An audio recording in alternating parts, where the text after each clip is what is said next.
Welcome, everyone. My name is Suna Karakas. I am the country director of THP, the Hunger Project in Germany. And I would like to welcome you to our second webinar of the year of our webinar series, Corporate Empowerment Agenda 2030.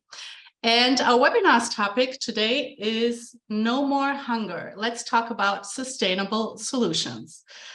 12 days from today, on Sunday, May 28th, we have a special day coming up, the World Hunger Day. And this annual day was founded by our colleagues, the Hunger Project, United Kingdom, in 2011 to call to attention the global food crisis. And now we have millions of people, as well as thousands of organizations around the world that participate in World Hunger Day each year. So at the Hunger Project, we wanted to use this annual day to raise awareness and call attention also to the most pressing issues in the fight to end world hunger. And this year's focus is on sustainability and the Agenda 2030 SDG goal number 2, no hunger. And so is the focus of our webinar. And I am very excited that we have our special guest and speaker, the CEO and president of the Hunger Project Global Office, Tim Prewitt. Hi, Tim, who is live with us from New York today. And joining us in this panel today are also my colleagues from the Suna Projekt Germany, Ursula Becker-Peloso. If you just want to quickly wave, Ursula, great. Yes, hello. Ursula is one of our executive board members, and we also have my colleague Vincent Gründler, our director of advocacy and transformation researcher. If you want to give us a quick wink, Vincent. Great. Hello, everybody. Great. So we have 60 minutes planned for today's webinar, and we would like to have a panel discussion with Tim on a number of questions for the next 45 minutes. And we will reserve the final 15 to 20 minutes to open up to questions from you, our audience, and see if there are any questions left that you were wondering about that we can help you answer. And as we speak, during our discussion, you are also welcome to write your questions in the chat function of Zoom. In German is fine also. We will translate the questions for you, and we will address them then all together in the end. Okay, so I suggest we get started. Tim, it's great to see you. Thank you for being with us today.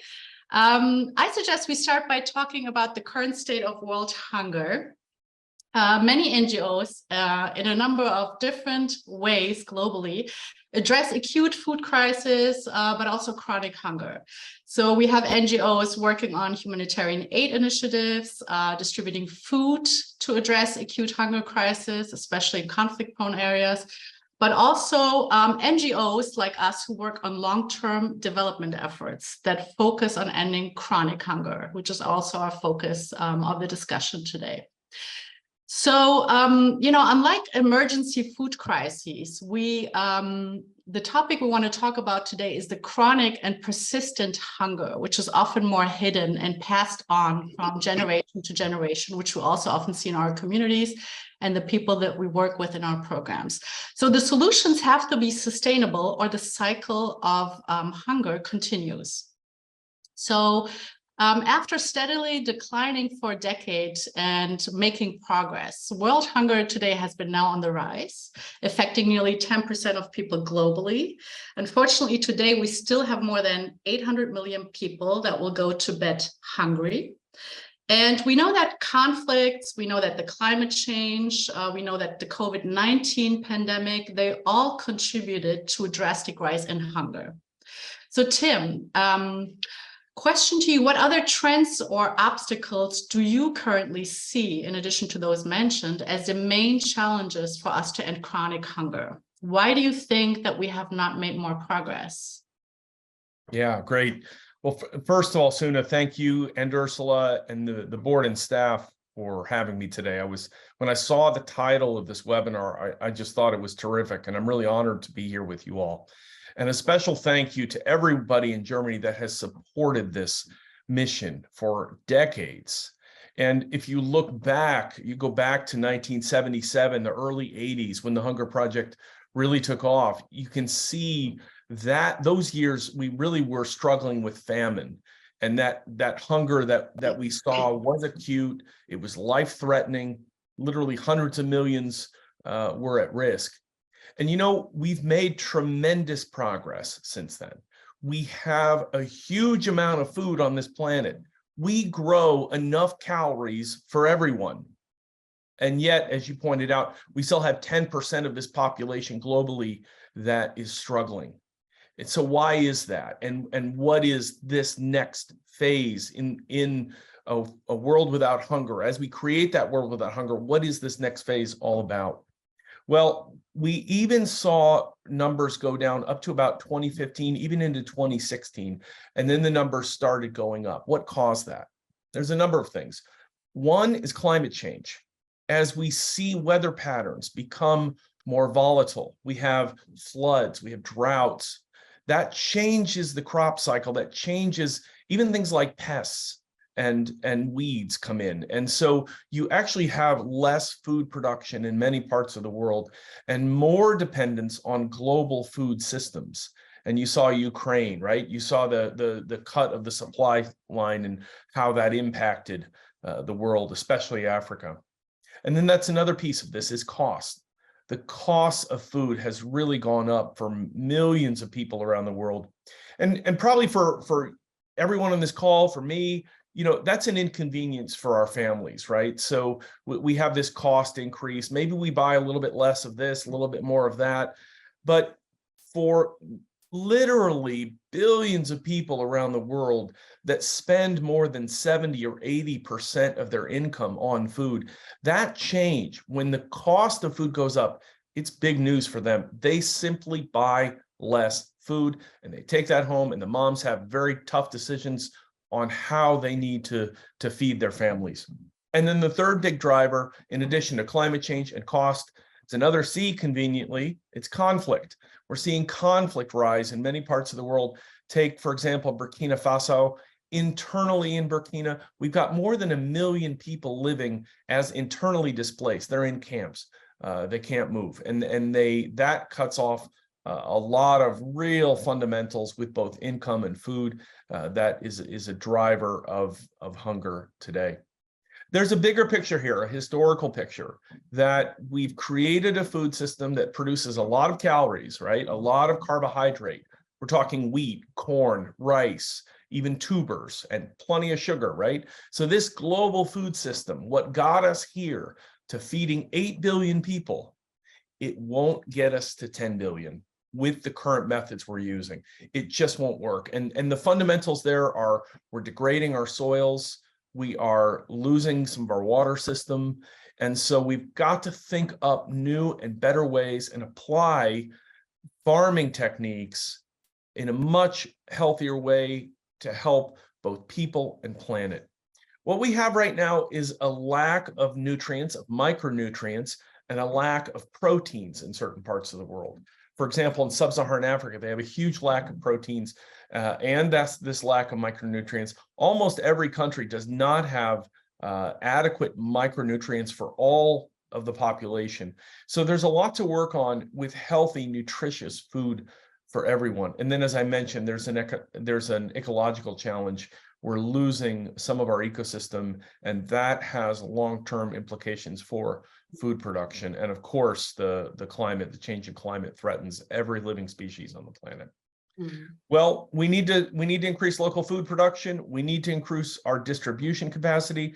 There's a lot we can do. There's a lot we have done. And what I love about the Hunger Project is seeing these solutions come up from communities, not from New York, from the communities that are coming, and women in leadership positions, absolutely fundamental. We know what the research says. When women are in leadership positions in a community, that lifts the health of all the population there. And second of all, it's got to be community-led. We are not going to solve this problem unless communities have their decisions and they make decisions in line with the vision that they see for their communities. So there's a lot of great solutions, and we need them because the challenges these days are really, really high for us. Thank you, Tim, for this great insight in the causes of hunger worldwide. You, as many other colleagues of the Hunger Project, are quite active and presented many international events globally to advocate for sustainable solutions for ending hunger.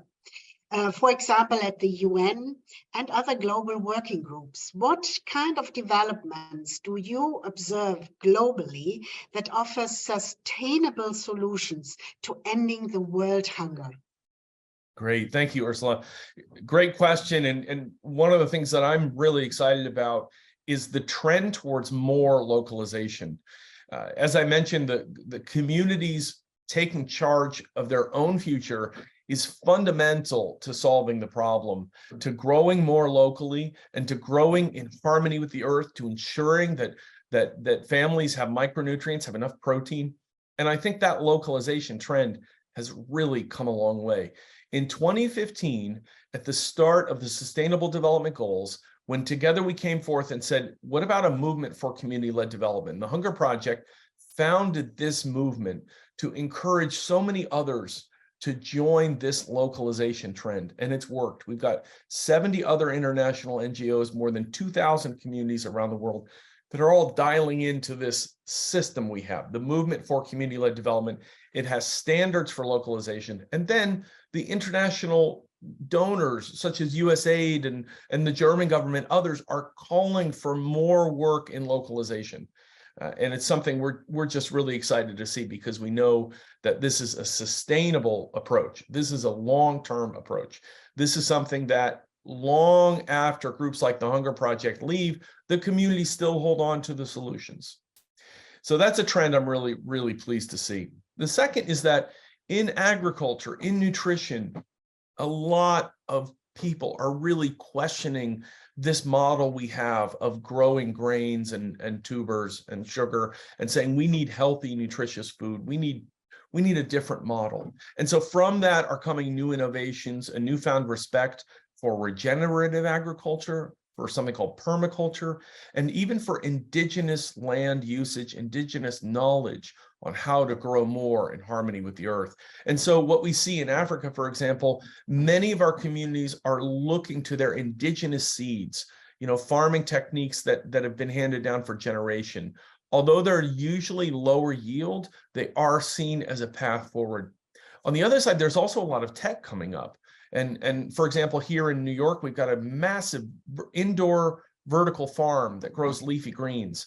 That's a new trend that's coming up that shows we can use land in a really efficient and effective way to feed this planet. And there's a lot more tech coming. I think this next decade, we're going to see a lot more technology. And we need to make sure that that technology is in the interest of communities. And finally, and this is related, we've seen so much interest from corporations. And this is part of a larger interest of the corporate sector turning towards the SDGs. And that is generally a very positive thing. We have a partnership with Microsoft.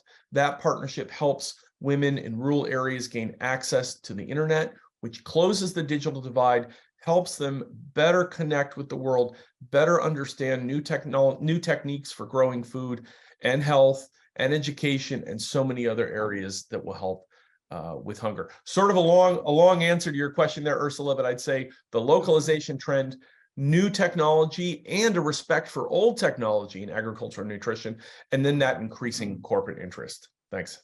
Thanks. Mm-hmm.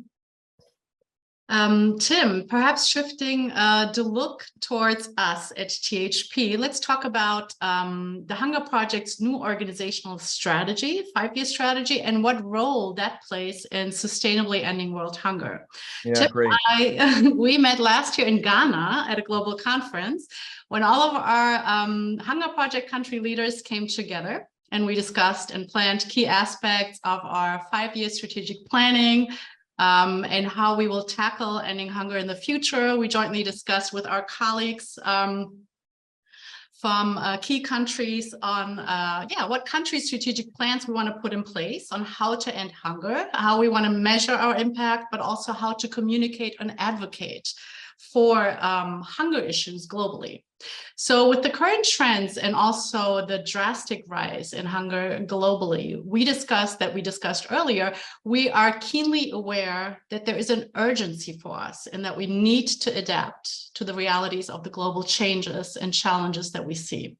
So based on this urgency, the Hunger Project's new 5-year strategy is focused, Tim, on raising our influence and impact as an organization more substantially, so that we can reach our goals that we had set in the Agenda 2030. Perhaps can you give us some more insights, Tim, on what role do you think the Hunger Project's new strategy plays in providing sustainable solutions to ending hunger? Yeah, great. Thanks. It was really great to have you with us, and of course all the country directors together. That's a really, really special time we had to exchange information, learn from each other, and bring our different perspectives. And I really loved having the German perspective, having your perspective in there. It's so helpful to us as we built this strategy. So the strategy is called Amplify. Now, why is it called Amplify?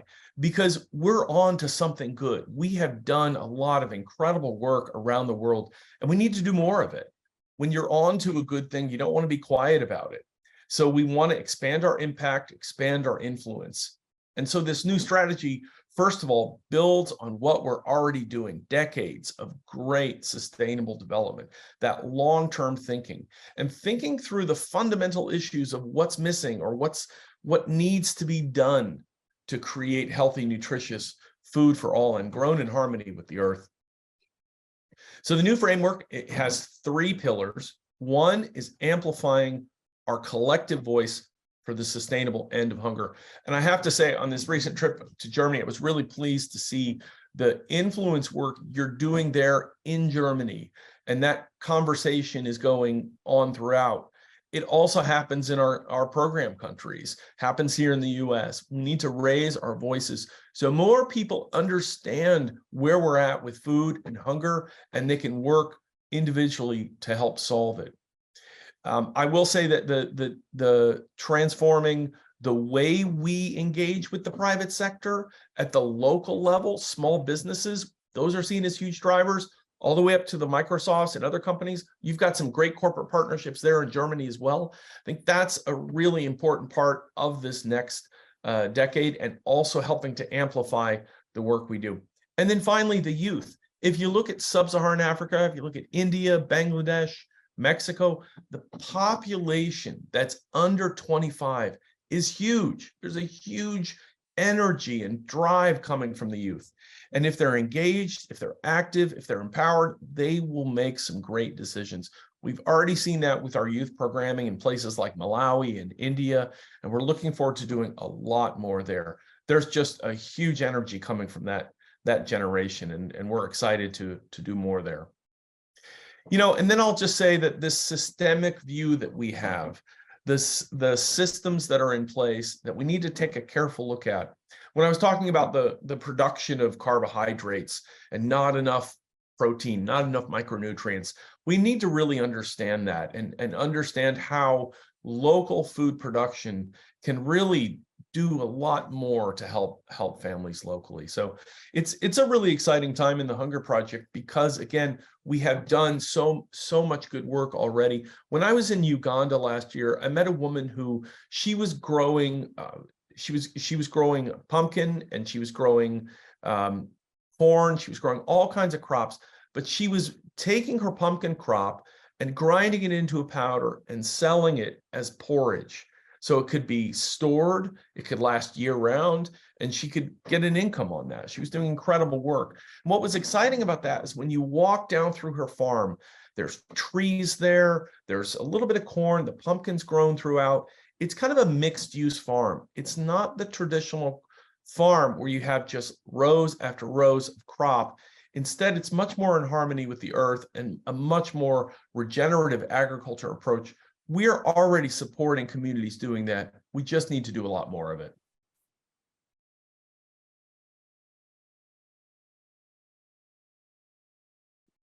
Yes, great. Yeah, let me jump in here, if you allow me, Suna. So thanks, Tim, for these insights. And also I want to follow up a little bit more specifically here. Maybe you can share with us some specific or other specific examples towards this first pillar that you mentioned of our 5-year strategy regarding advocacy. As I'm the director of for advocacy work in the Hunger Project Germany, I feel the urge to ask you to share more how exactly the work with the Hunger Project program countries, how does it work, and how does it work strategically to fill this gap, and also provide us with some examples that we can use in our advocacy work here? And where do you see the connection between the concrete program work of ending hunger that the Hunger Project is doing and our advocacy work here? Yeah, great. Well, I'll answer the question more for areas throughout the world, especially Africa for now. We do a bit of advocacy here. We work with the UN. I know you've got some great work going on there in Germany too. So let me give you an example from Africa. In February, we got together the African directors and said, look, we just want to work on what you think on this continent is essential to ending hunger. So we asked these directors, we've got some great expertise all across the continents, West Africa, East Africa, Southern Africa, and they bring this perspective from their teams, from their engagements with their own governments. And what do they say? They identify, first of all, they said, we really need to make sure food and nutrition is a priority for all, that everyone has access to food. And that speaks to that point I made earlier about cost. They're really feeling the cost right now. So they want to make sure that everyone has access to food. Then they said there are 5 areas which they believe are the most pressing to address now. And this will be part of their influence strategy. What are those? Gender. We actually lost progress on women's rights and leadership over the pandemic, and it needs to stay front and center. Another one is growing local. As I mentioned, when you have local solutions, you have access to more food, you're less dependent upon global markets for prices. So growing local was really important to them, and they wanted to make sure that more would be grown local. Third, nutrition. Nutritional supplements are coming up more and more. Having the access to micronutrients. Because what we have coming out of the ground, because the food that's easiest to store and transport is usually heavy carbohydrate, they want to go deeper with nutrition approaches. That's exciting. We're already seeing some great work, for example, with our nutritional supplementation in Africa. That's already happening. They want to see more and they want to advocate for more. What else? Technology. Technology is coming, and it's coming fast.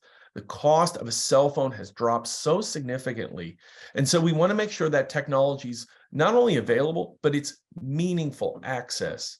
And we're seeing that in places like Malawi, where we've been able to set up a computer center, we're having people get online and doing research for the first time in their lives, being able to access information on farming techniques, on support to their businesses. I met a young woman who would download sewing patterns for her tailoring business. She got a tremendous boost on her income because she was able to do that. So technology is a huge part of it. And I think the final piece of the puzzle is conflict. They're seeing conflict rise more and more, and they want to make sure that we're able to speak to that. Now, what does that mean for advocacy with all these? First of all, when you look at the African Union's platform, you see a lot of great initiatives going on already. For example, with biodiversity, they have a 1 trillion trees program. So our work there is to emphasize the importance of regenerative agriculture, growing in harmony with the earth, and to throw our support behind big programs like that. Grow local. What's a good example of advocacy there?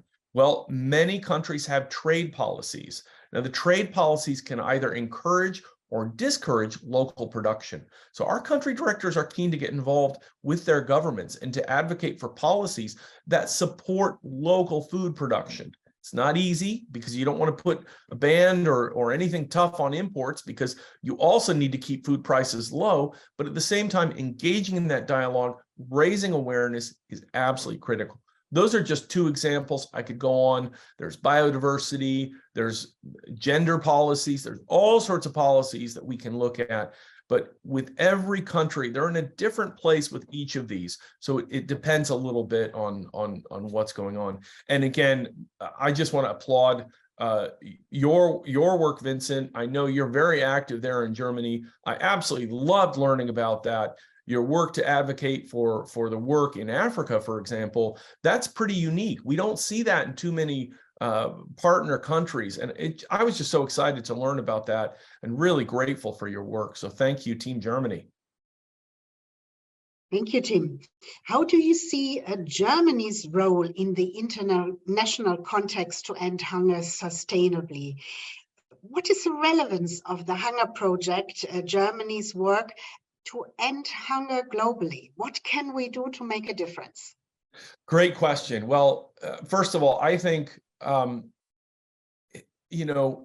globally, we need to shift our thinking on issues of hunger and poverty. It's something that's affecting all of us. We have an interconnected world, and what's happening around the world, not only in places like Africa and India and Mexico, but also in the US and Germany. We're seeing it come up more and more. Issues like obesity. Obesity is very high in my country. It's also very high in Brazil, and it's appearing in parts of Africa like Tanzania. I just read a report on obesity there. Our food system produces all these calories, but not enough protein and micronutrients. So it's not a very healthy diet. This is one area where we need to have awareness of our global food system, what it does, and then work toward it. As I mentioned to the team when I was there, what I love about the contribution from Germany is that the standards are very, very high. When you do a project in Germany, it's set at a level that really raises the bar, and we are so appreciative of that quality standard, and it's inspirational for us. Of course, many other countries have a high quality standard, but I just want to point that out, that the German quality standard is very good and really helps us to move forward, and we learn a lot, and it's really terrific. I think in Europe in general, but especially in Germany, the idea of healthy, nutritious food for all, it really rings true in Germany. I think there's a lot more biofood available. There's more, organics and how food is grown.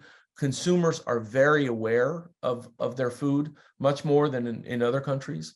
And then finally, and I think that's a really positive piece of it, of course, we raise money in Germany, but I want to emphasize that when we raise funds and we engage with people, the kind of impetus behind it, the values behind it are very important. And so having these funds from Germany is really terrific.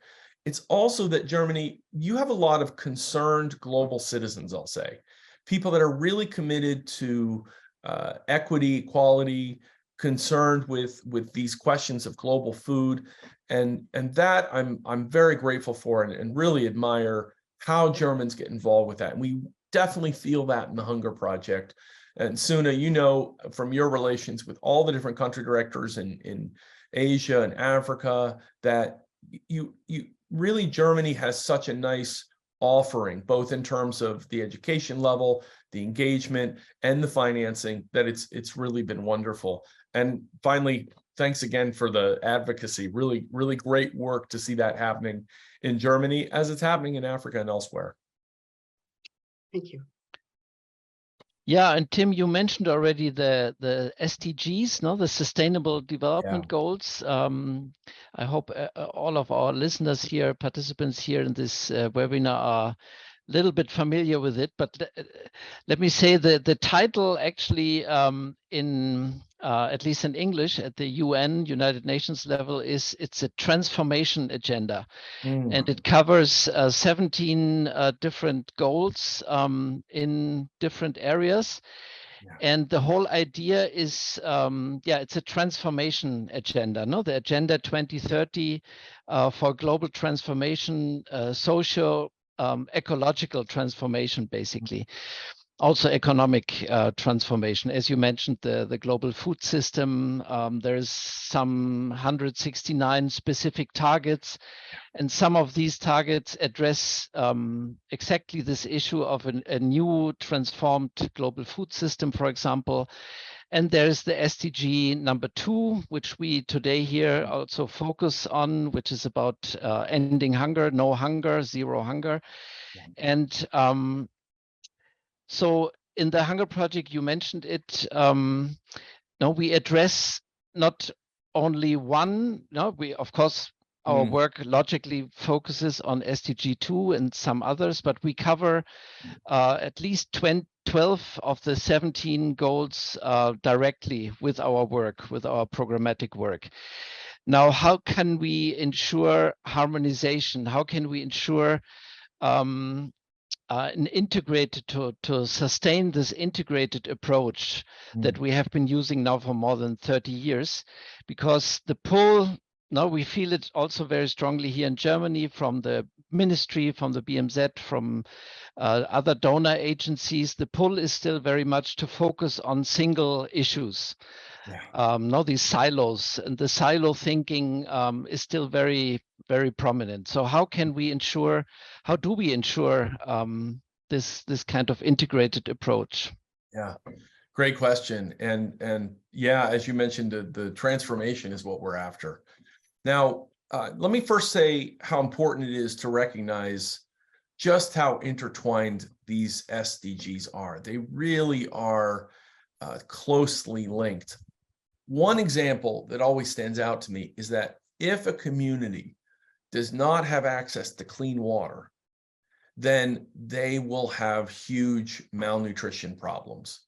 Because without clean water, often there's a lot of diarrheal disease. It's unfortunate, but what happens is those with diarrheal disease cannot absorb nutrients.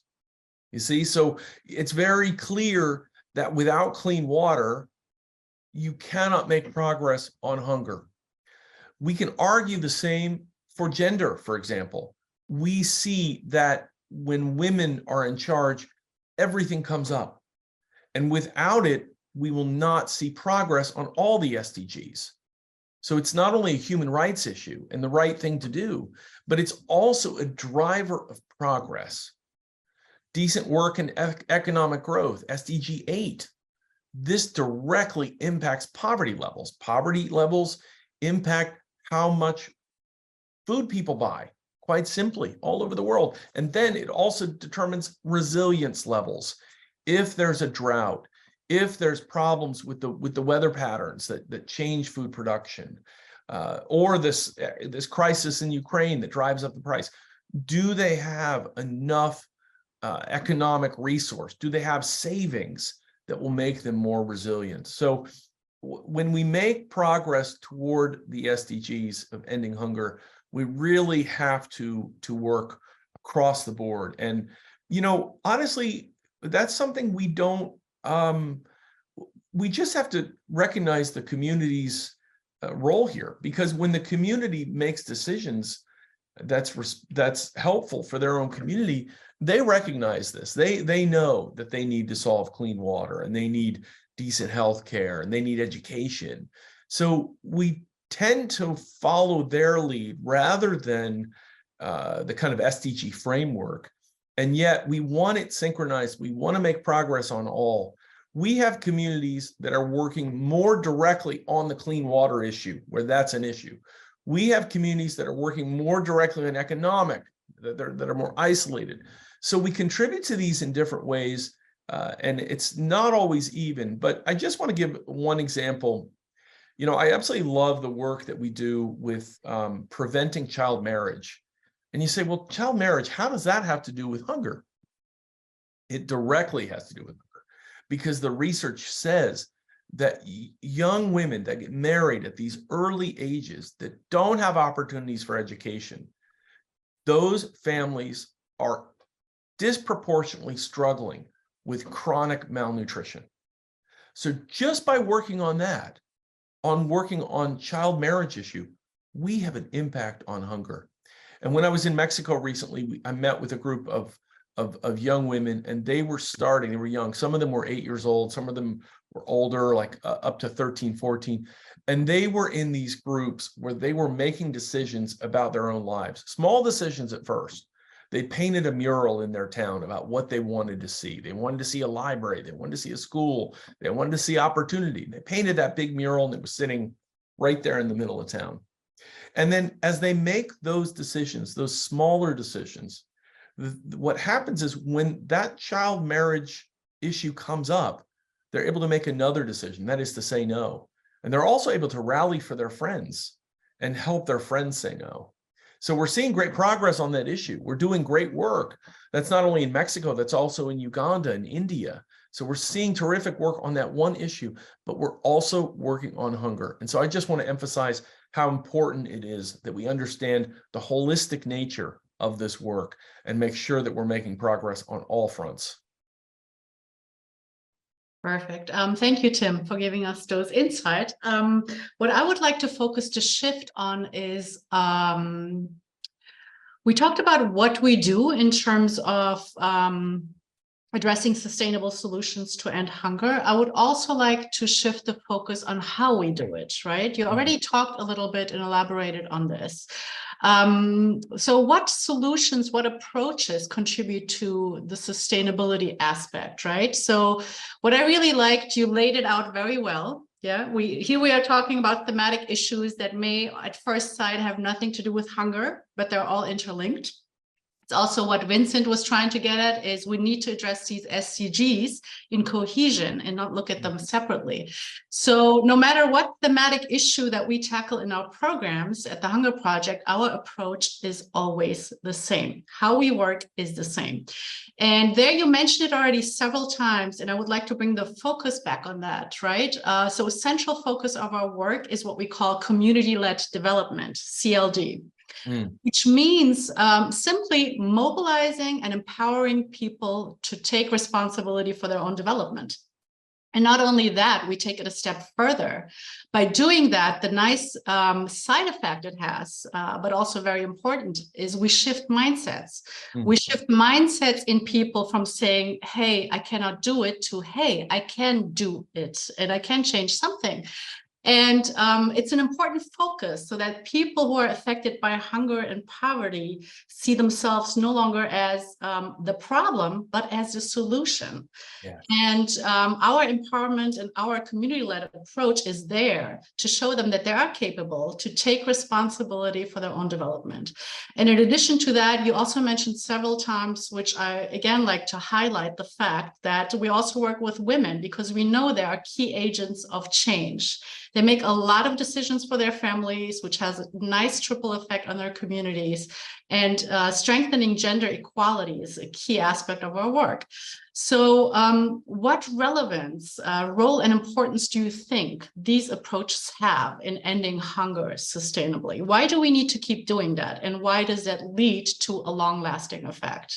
Yeah, great question. I'll give a few examples. I know we're kind of short on time, so I'll try to be quick.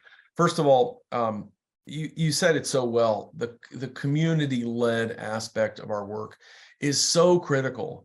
And that methodology we have, vision, commitment, action, that when we engage, we really bring out the best in people to envision what they want for their community and take action. And I was in Malawi and met this very young couple. They couldn't have been a few years older than 20, husband and wife, newly married. And they were part of our program to engage youth. And what they found, they had an opportunity to get just a few small pigs, 3 pigs, and to raise those pigs and sell them or take other action. And they raised those pigs and they started breeding the pigs. And today they have 30 pigs. They even went as far as to grow corn. They grew a whole field of corn just to feed the pigs. And they were so excited about their future, they'd given away many pigs to others, so it had a ripple effect.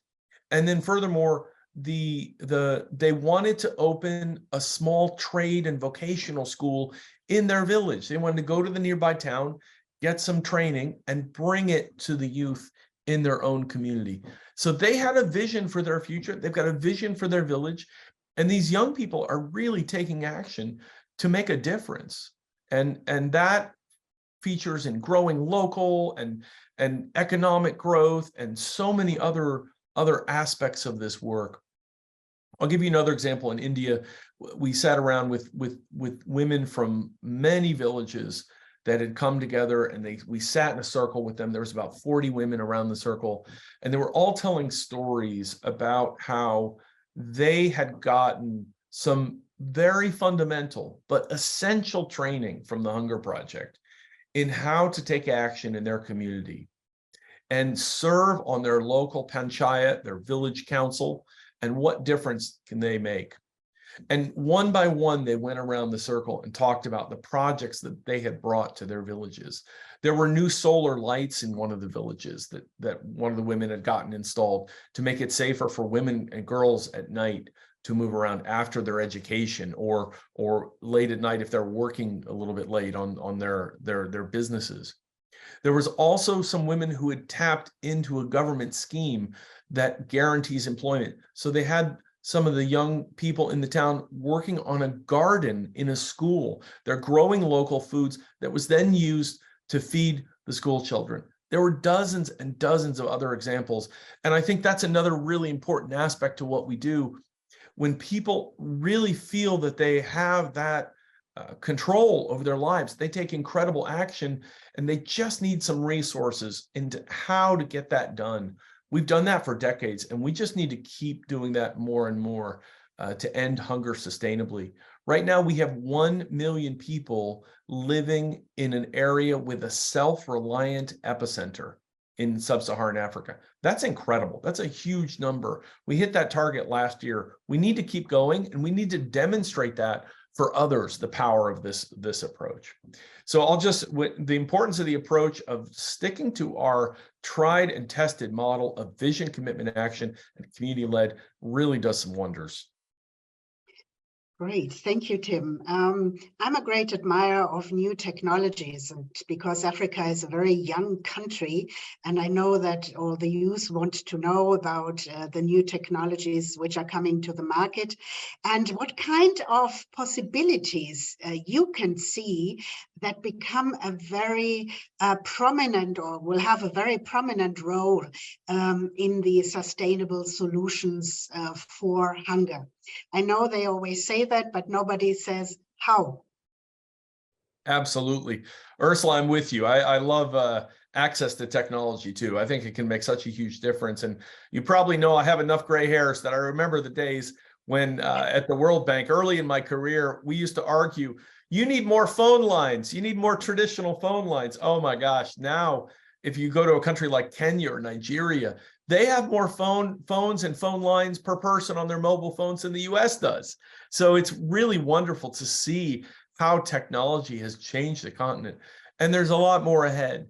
I think the digital divide is still really important, and we have to get past the towns and into the rural areas so more people have access in rural areas, and especially technology that supports women, entrepreneurship, and smallholder farmers. We're getting good information on health across. That can also increase, but I think especially with farming and agriculture, there's a huge opportunity there. Mm-hmm. And over the years, we've seen a lot of great technology come up, new irrigation techniques, different seeds and more eco-fertilizers, things that are available that really just need to be spread throughout the land. So there's a lot more promising technologies on the way. I'm especially a fan of eco approaches that give high yields to nutritious foods, right? And do not harm the earth. So I think the technology that's coming up now on biofertilizer, biopesticides, even things like integrated pest management, I think those are going to be a real game changer for our global food systems. And my hope is that everybody in rural areas across the world has access to this. It's not just in a few small areas and in the capital cities. We need that technology to go deep into our area of programming. Great. That brings me to the last question before we start the question and answer round. With Microsoft being a corporate partner of the Hunger Project, we cooperate also with other partners and investors to fight the hunger. But why would you encourage business and companies to get involved to end the hunger sustainably? Yeah, great. More and more what we're seeing, Ursula, are companies that have, I would say, a social conscience. And there's so much to that. The companies, they want to attract the best talent. And I think talent really goes towards making a difference in the world. Our current global board chair is at Citibank, and she talks about that all the time, about how engaged that everyone is, not only on the banking side of it, but also just in caring for our world, in a world that we all want to be part of, a world that has equity and progress. And I think companies that are not adopting an approach like that are really at a disadvantage when it comes to both attracting talent and attracting consumers. And actually, I think Germany is fairly well ahead on this. I think consumers in Germany are well educated. They ask hard questions about companies and how they are global citizens, whether that be the environmental kind of practices of a company or things like human rights. I think those questions are being asked more and more of companies. So I think it's absolutely essential that companies are involved in one way or the other. Of course, we know that businesses are there to make money, right?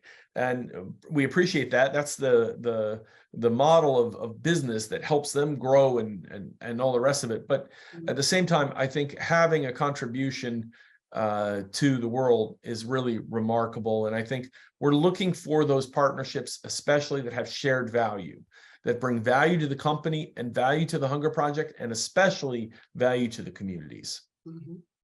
Absolutely right. This is a new trend also for corporations, also with the Agenda to 2030, that they pick up on the ESG subjects and are looking for very good partners. And of course, the Hunger Project is a very, very good partner. Well, thank you so much, Tim, for all these insights you gave us today. And I only want to conclude with 3 insights I took away from it. And this is raising awareness. That is the first thing. For the number of people who are going to bed hungry at night.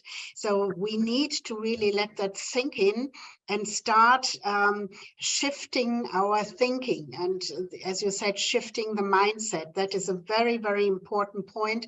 And also to commit ourselves to do something against it. We have a great program. We welcome everybody to participate and to spread the word for the Hunger Project and for our holistic nature. And that is also something I take away from our talk today. Thank you, thank you, thank you so much. And I would say now we open up the Q&A session. Does anybody has a question? Hat jemand eine Yes. Frage? Ina Fischer posted a question in the chat. Ina, would you like to ask it by yourself, or shall I pose it for you? Yeah, well, I'm new here, and if I want to get started on individually or in a team, I've never been active in this area before, but I've got to know Suna personally, so that was very nice. And I'm very pleased to hear anything that you said, Tim. That was really motivating. So what would be my first step if I want to start working on it?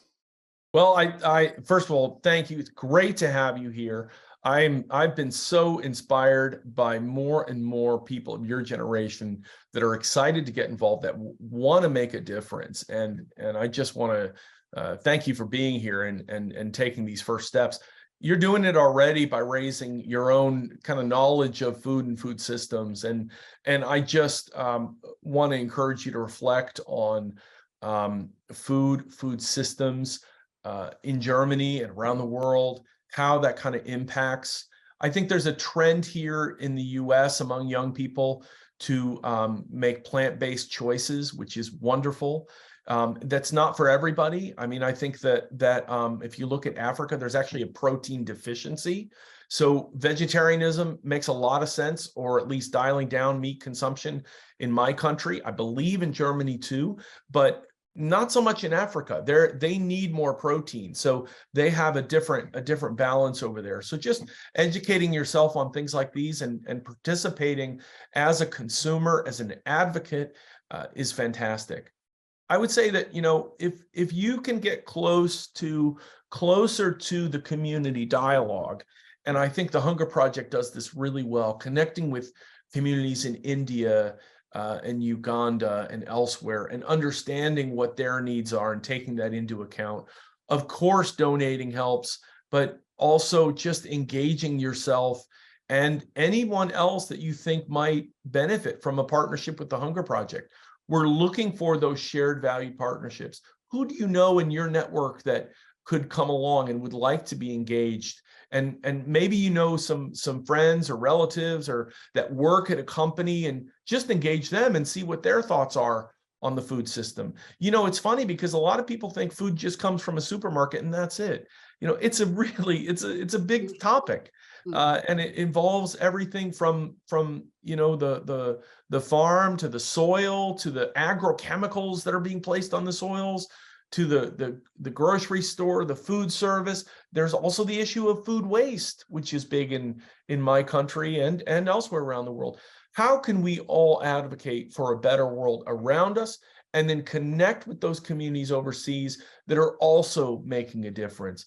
I'm really glad you're with us. There's a growing number of young people. Ursula just connect us with a wonderful global group that's also looking at this, full of young people that are ready to make a difference. So I'm excited you're here and glad you're making this first step. Thanks. Thank you. Thank you, Ina. Yes, we still have many participants. Are there any else questions? Otherwise, of course, I have also some questions, but I would let everybody else in front, if you like. You can also put your question in German and we translate it. That's no problem. Yes, yeah. So, You know, said this, we do it live or with, Yeah. So, okay. I see no signs at the moment. Marcel, I think you don't see any too. In the meantime, maybe I can ask, now shifting again from the individual level to the maybe private sector a little bit. Christos, Ursula, I saw Ronald raise his hand. yeah. Okay. Oh, then Ronald, here you go. Just in time. Yes. Hello, Tim. Hello, everybody. I love to be on Hunger Project presentations like this. And my main question is a very fundamental one. Since I experience that in these times in Germany,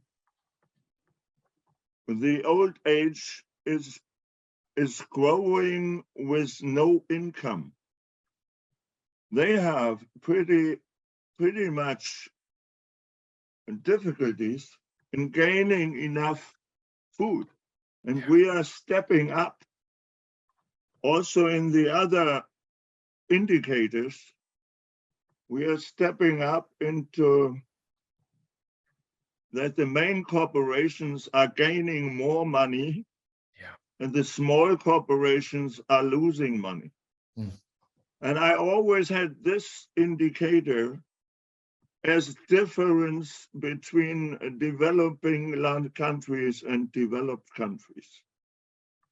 So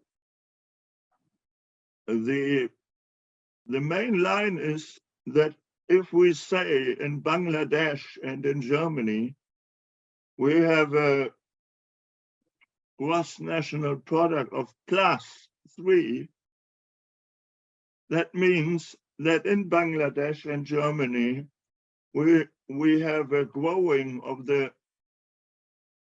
big businesses of +10, and the overall, especially the old people, are losing -4. That is only examples. And overall, the media is saying, oh, we are good standing there. There are 3% in gaining overall. But the old and the poor losing, and the big companies are gaining. And that has reached Germany right now. That is the definition of like what is Bangladesh happening and what is in Germany happening. That is now come here in the name developed world. What do you think about that? Roland, first of all, thank you very much. This is a really, really great question and something that I've seen, and I'll share, for what it's worth, I'll share my perspective on it. I see the same thing you do. Stratification is increasing. GDP is generally strong, but the number of poor people is growing, and the concentration of wealth in the hands of a few is somewhat shocking. And then to your point about the age demographic, what I see is inflation having a disproportionate impact on those of retirement age, those that have left the workforce, because they're no longer taking in income. They often have a fixed income, right? So first of all, I just want to affirm that I see the exact same thing you do with what's happening for our world. What to do about it? I'll tell you that this strategy of growing local, of exiting global markets with regards to food, of trading food is coming back. It's not only coming back in Uganda, where I mentioned the example of the woman that grows the pumpkin, but it's coming back in the US. And there's smaller food systems. We have a lot of food systems, right? When we say food systems, we think about the trade of commodities, of grains, rice, corn, etc. But actually, these little smaller community systems, I guess you have smaller gardens, Schreiber gardens. What are these little gardens in Germany where you can grow? There's more and more of that coming on. We say CSA, community supported agriculture, right? This is also really critical. Now, can't feed the whole planet on this. I'm not going to be unrealistic. We still have the income inequality that's driving huge problems. But I will say the more we can grow local and the more we can do with community food systems, the better off we'll be as a planet. And I'll go ahead and say that's in the US, that's in Germany, that's in Uganda, that's in Bangladesh. I really think a lot of the food challenges are coming together. It's no longer about poor countries and rich countries. We're seeing very similar trends. And with the environment, we need to act consistently across the world. So I'll just say a final thing. When you mentioned companies, a few companies getting rich, there are a few companies that are really doing a lot of trade, a lot of agricultural development. And, you know, they generally have, many of them have propelled food systems to deliver huge amounts of calories. And actually last century, that took millions and millions of people out of hunger and out of poverty. So even though that has concentrated wealth in the hand of few, that has been really essential for our statistics today. So it's a little bit of a, we say, a double-edged sword, right? It's something that has some positives to it, but now we're seeing a little bit of the negatives to it. I'll just close by saying food as intellectual property. When companies kind of control the means of production, that typically has negative impact on the very poor. And I would really encourage grow local and other solutions to some of the more traditional methods that got us to this place of producing so much food for so many people on the planet. Great question, no easy answered, and I really appreciate you engaging on this. I have to say, I've always seen the German team as engaging with these really tough questions, and that's what we need to do. So thank you. Thank you very much, Tim. Before we close the session, Christos, you want to ask a quick question to Tim? I think we are now perfectly on time, and yeah, maybe I do it bilateral on another occasion, so Okay. nobody gets his time management wasted. Okay, well, then let me thank all the participants. Tim, to you, my biggest thanks. That was really, really a great hour of knowledge about hunger, about different situations of emergency in this world. Thank you very much, Suna, for your insight here of the German Hunger Project. And thank you very much, Vincent, about the transformation agenda, which is also most important if we look at it and if we want to fulfill our promises to end the hunger by 2030.